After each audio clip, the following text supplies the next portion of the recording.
Welcome to Stories for Wonderful Children.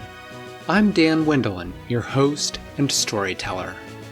For years, I improvised a new bedtime story for my children every night. Now, we would like to share the recordings of the best of those stories with you. I hope you enjoy my Stories for Wonderful Children.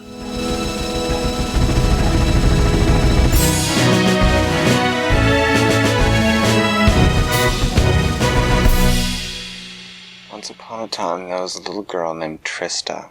She lived with her mommy and daddy in a valley between several high mountains in a little village. And she liked to play with her dolls. She liked to go to school and learn new things. She liked to eat food, and she liked to help her mommy cook food. She liked to help her daddy do things. Her daddy was the town carpenter, and he made all sorts of different things. One of the things that her father had made that she had helped him make was a walking stick for her. She liked to walk in the mountains and the hills around their village, and it was very handy to have a walking stick on some of the steep slopes. One of the ways that her village communicated with villages on the other sides of the mountain was that they had pigeons that they could release with little messages strapped to the legs of the pigeon, and the pigeons would fly to other villages. Well, one day, fairly early in the morning, someone came and knocked on the door of Trista's house, and her daddy answered the door. And he said, "Yes, thank you." And he came inside holding a piece of paper. And Trista and her mommy looked up from breakfast and they said, "What is it?" Because her daddy looked worried. He said, "It's a message. It says that Grandma has gotten sick with a cold, and she needs some medicine that's made from a flower that only grows on our side of the mountain." He said, "I can't take it to her right now, because I promised Mr. Finley that I would have his new carriage done today."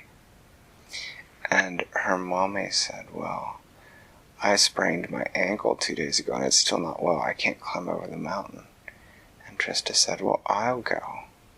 He said, "I don't know. You're awfully young to make the trip all the way over the mountain." She said, "I've been the way to Grandma's house many times. I know the way and I walk around all the time."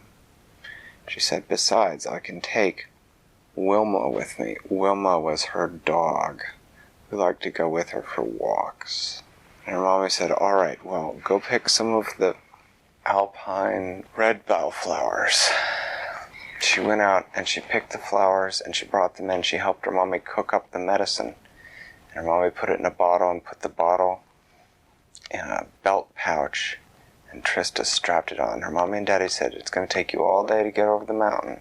They said, "So you stay at Grandma's tonight and you come back tomorrow." She said, "All right."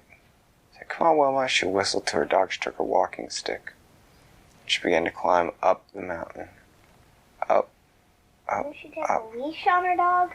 No leash on the dog. It'd be too hard to hold on to a leash, and she had taken a lot of walks with Wilma, and Wilma knew to stay inside of her.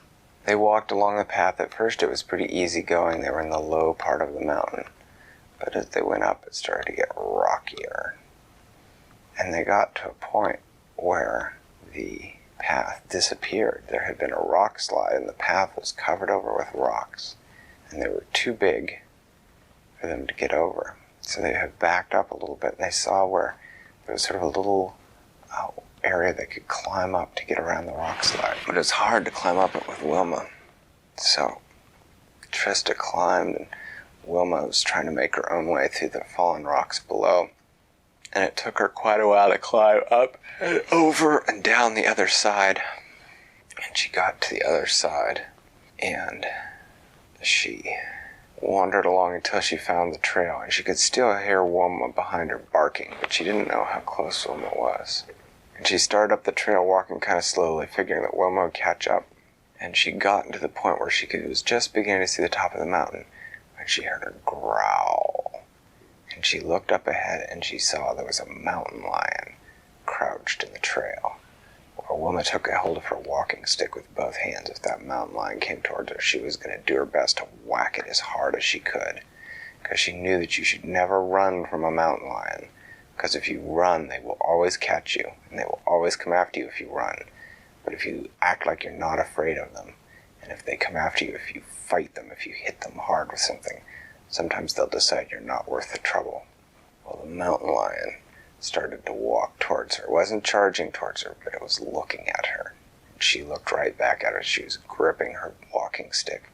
She was really scared. Her hands were sort of shaking and her palms were sweaty, but she was looking right at it and she was making her meanest face at it. And then she heard another sound behind her and she didn't turn to look. She hoped it wasn't another mountain lion behind her, but then she heard a barf, barf, barf, barf, barf, barf. The sound of Wilma barking, and the mountain lion looked at them both. She looked at Trista there with her big stick and the dog beside her barking, and the mountain lion decided it was not worth the trouble, and it turned and it disappeared up the trail. Well, after that, Trista and Wilma walked faster than ever because they wanted to be off that mountain while it was still nice and light.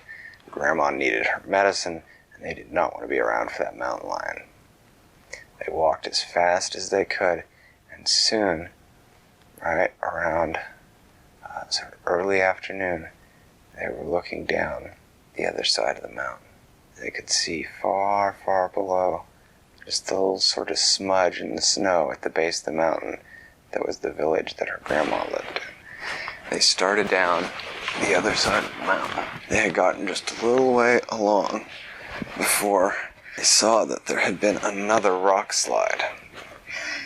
And that this one, there was no way to get around it on the trail. So Wilma began to look around. They had gotten low enough on the other side of the mountain that there were trees. And she saw that the rock slide... I'm sorry, not Wilma. Trista. I apologize. Trista looked around and she saw that the rock slide had knocked over some trees. She started thinking about what she might be able to use the tree for.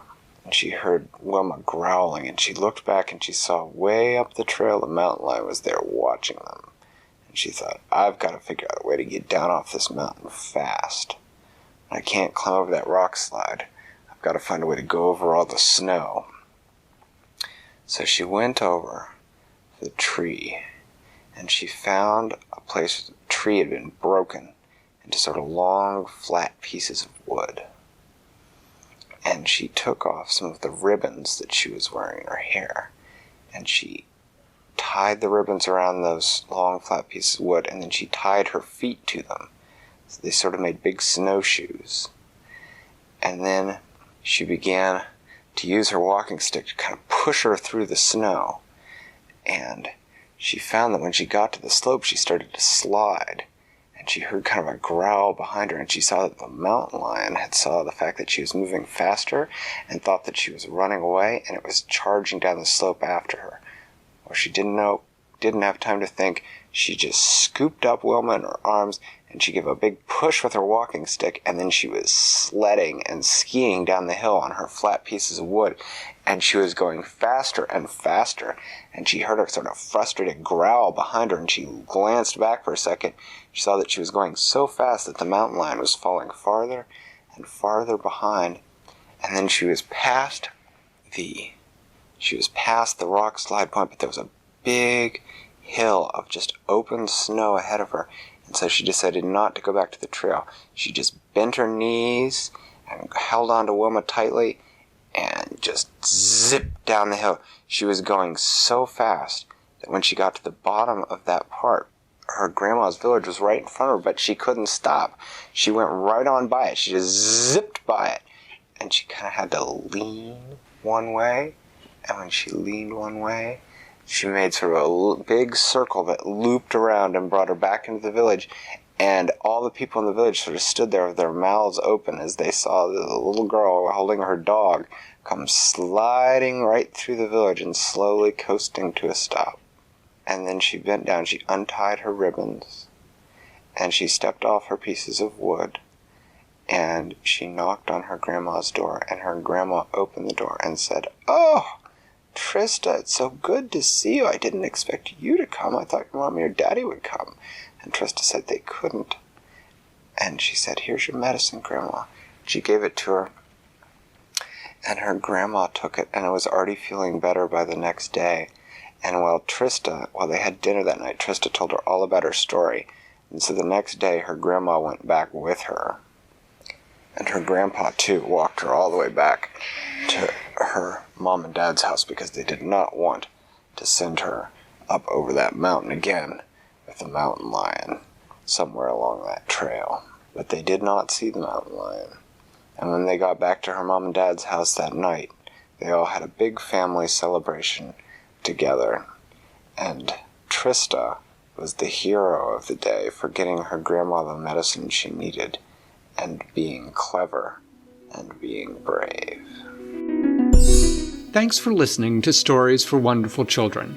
I created today's show, but questions and running commentary were supplied by my children. The theme music was created by Brandon Thompson, and our wonderful logo was designed by Silas Swindlin. If you know someone who might enjoy the show, please tell them about it. Do you want more stories? You can now subscribe to the show and help pick a new story for me to tell every month. The show's website is storiesforwonderfulchildren.com. Until next time, I'm Dan Wendelin, reminding you to tell someone you love a story.